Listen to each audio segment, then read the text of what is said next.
Ngiyanibingelela uKhansane TV, umakhosi okhuzwayo, umkhulu okhuzwayo. Ngingahambi ngedwa, ngihamba namakhosi okhuzwayo, ngihamba namakhosi okomoyeni. Ngithi makhosi amakhulu, indlondlo ey'nkulu, ngiyabingelela nanina bogogo bami, nani bomkhulu bami. Ngibingelela nasekhehleni lami, uNkulunkazimule Mula. Ngibingelele nasemakhosini akombanjwa, nakoSikhakhane. Ngibingelele nabo bonke omakhosi esiganekane nabo, Khansane TV. Ngibingelele nawe mbukeli lapha ekhaya. Bantwana bethongo, ake hlebeni, ake ngibuze nje. Uqala kanjani uhambo lwabantu abadala ngempela bantwana bethongo? Uze ungene ey'nkambini? Uhlaba imbuzi uze uvathe, awazi nanokwazi ukuthi iyiphi imoya engibathile? Khona-ke obani lapha abakupha abakuphathisa lesiphiwo lesi esikhulu kangaka ukuthi wena uphilise isizwe? Ngoba phela umuntu siyazi ukuthi nje unamasayidi awu-2, isekhaya koma wakhe, isekhaya kubaba wakhe. Kodwa wena usuwenze njani? Usuqalile ukuhamba wangena ey'nkambeni waze wathenga ngisho ishoba mntana esekhaya. Kodwa awazi imoya engibethe, awazi ukuthi iliphi leli dlozi leli elingimbethe. Inkinga yodwa le bantwana bethonga, no. Ake siyilungise ngoba ngiyabona ukuthi ishwabene, ishwabene bantwana bethonga. Bantwana bethonga, before uqale nje uhambo lwakho, yebo ngiyavuma uyayiphupha iy'bonakaliso noma uyibonakaliso noma amaphupho, bayavela abantu abadala, liyakhuluma ikhehla noma lapho siyakhuluma isalukazi, yakutshengisa nale bonakaliso ukuthi khona okukhona la.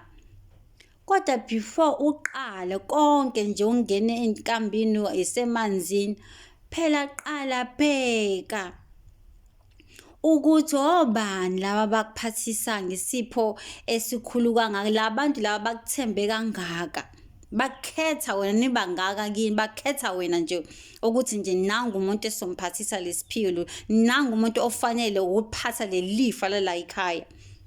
Kubalulekile ukuthi ubheke phela abantwana bethongo, noma khona lowo muntu musuvuma ukuthi aqhamuke sekujijela nje ey'nkambeni, uqhamuka nje sekuthiwa nabantu utshena uyena. Bheka phela abantwana bethongo, ilandele into yakho. Uma ungamzwanga lona oqala hamba uqhubekela hambe yokomunye, ngoba phela kufuneka nkathi ekushayela lento lena ixhumane ku-correspond namaphupho akho. Bayikhombisa ukuthi bawobani. Kubalulekile ukuthi before uzungene ey'nkambeni bantwana bethonga, yazi imoya ekwembethe, ngoba kunenkinga la, sihlangabezana ney'nkinga, abantu qhamuka sebeney'nkinga lana, sekuxobene konke ukubheke phezulu. Umuntu ade ebhizi nekuhamba lamandawo kodwa unesingoni. Sikwenza kanjani?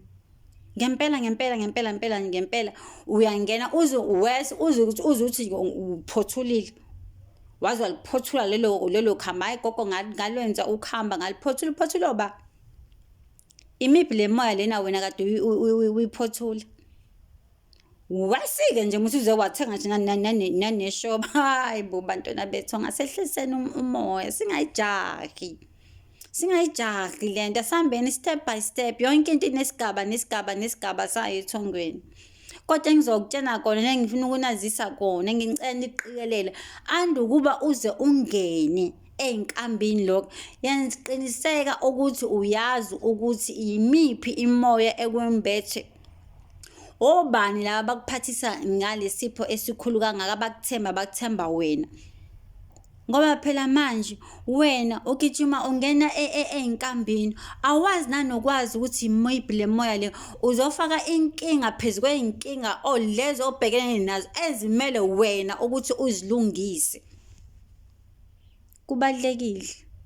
Kubalulekile ukwazi imoya ekwembethe bantwana bethongo. Hlola, buza la unga-understand khona.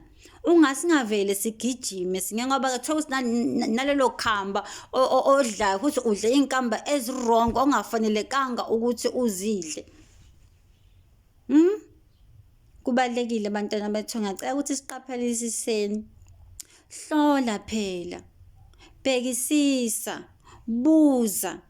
Ungavele nje uhambe uzuvuma kuthiwa thenga ishoba kodwa kwazi uphuphi ishoba uze kuthiwa nanti ishoba hamba othenga ishoba nawe usiyagijima usiyothenga lelo shoba lelo. Ngoba phela kufuneka u-correspond. Uma sihamba nalo khathi ngiphupha mina la noma ngithonga noma ngiboniswa abantu bakithi nakugobela kwami kufuneke kuthinte.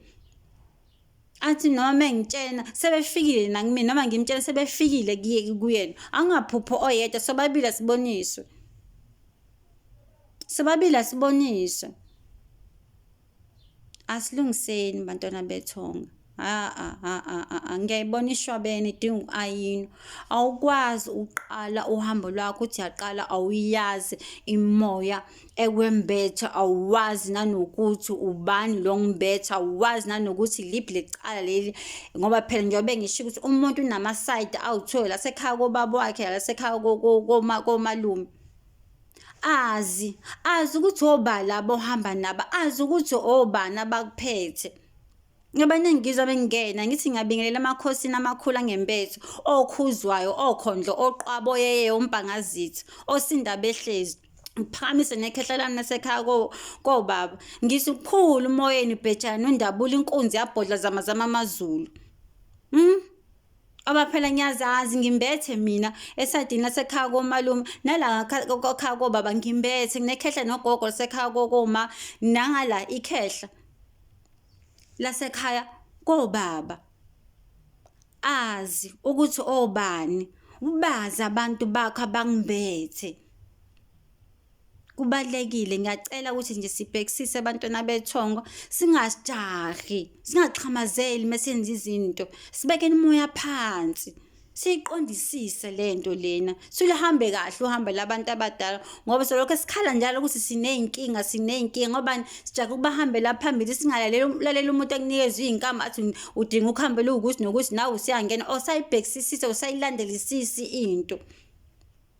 Asibuzeni. Buza andukuba ugijima uqale entweni. Ngithi makhosi amakhulu.